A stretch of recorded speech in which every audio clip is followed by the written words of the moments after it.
Have you ever told yourself you'll finally book that beach vacation once you lose 10 pounds? Or that you'll finally sign up for that dance class as soon as you feel more comfortable in your skin? When you put your joy or your hobbies on hold until you reach a certain number on the scale, you are caught in the waiting to live trap. You are essentially postponing your life for a version of yourself that doesn't exist yet. We've been conditioned to believe that thinness is a prerequisite for respect, and that once we achieve it, our lives will magically become simpler. But the truth is, a perfect body has no correlation with a perfect life. I've seen people reach their magical goal weight only to realize their problems were still there. In reality, you can be at your slimmest and still feel uncomfortable in your body, because confidence is a skill you practice, not a weight you achieve. Today, we are going to stop being an imposter in our own lives. To follow along with this reset, you'll need a journal, a pen, and access to your wardrobe. Choosing to live fully today, exactly as you are, is a proactive choice. If you continue to wait for a specific physical outcome before you permit yourself to enjoy your life, you simply lose the time you have right now. Step 1 is recognizing how we use weight as a distraction. We frequently obsess over our bodies as a way to gain a sense of control when other parts of our lives, like a stressful job or a difficult relationship, feel unpredictable. It is often easier to focus on a diet than it is to address a deep-seated life issue. Open your journal and look at your current stressors. Write down the specific problems you might be trying to mask with weight obsession. Ask yourself, what am I actually trying to fix here? Step 2 is moving past the if-only game. We tell ourselves that if only we were thinner, we'd be happy. But physical changes do not automatically resolve the underlying ick or discomfort we feel in our daily lives. In fact, each failed attempt at a restrictive diet can make your relationship with your body more strained. You are teaching your brain that your current self is an obstacle to be overcome, rather than a person to be cared for. To ground yourself in this new approach, write down this operational mantra: confidence is a skill, not a weight. Because weight loss doesn't guarantee a shift in your internal state, the skill of confidence must be practiced in the body you have today. If you don't build that skill now, you may find yourself reaching a goal weight and still feeling dissatisfied. Step 3 is about changing your strategy from restriction to infrastructure. We're moving from chaotic dieting to building a habit bridge. When we white-knuckle a diet, we are swimming against a strong current. We use every ounce of willpower until we get exhausted and inevitably sink back to where we started. Instead of swimming, we build.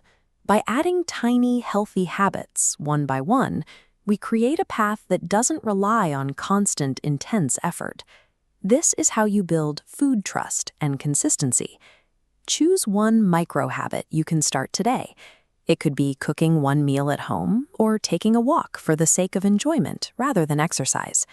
Write it down. These small repetitions are the building blocks of a different routine.